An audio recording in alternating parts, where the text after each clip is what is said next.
Maayong buntag mga gaw, naay nakaingon sa tuan nga i-check daw nato ang ipot nila kung unsa nabay dugo o unsa ang color silang ipot mo to ato ang gi-check no. Og nakita nato nga ang ipot nila kay murag chocolate naay pagka brown unya basa unya. So kani daw siya nga sinyalis ni siya nga naay coccidiosis ang ato ang mga piso. Maong dili na nato dugay-dugayon og mag-treatment na dayon ta.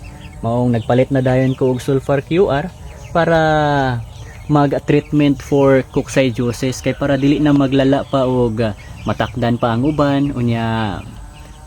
Ang worst mapatyan pa ta og piso no. Maong mag-treatment na ta samtang sayo pa. Tara mga gaw.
Moto mga gaw, gitagaanan nato sila og sulfur QR for treatment para sa coccidiosis. Og ang nakabutang dito sa sachet nga og nag-research pug ko no, mas effective siya kung maghatag ka og sulfur QR sa morning, then ilisa nimo og Premoxil powder na pod sa afternoon para nindot ang iyang epekto og mas mo effect jud no og matambalan nato ang ilahang sakit nga coccidiosis. Og sa mga wala pa, prevention na lang to sila ha. Og sa mga naanay kuan natakla na, so for treatment to.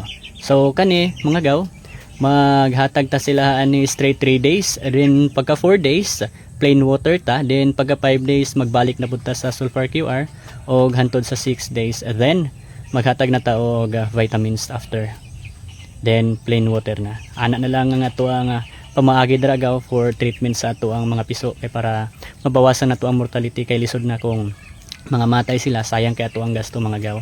Ang tara, salamat kayo sa nakatabang no. Daghang kayong salamat mga gaw.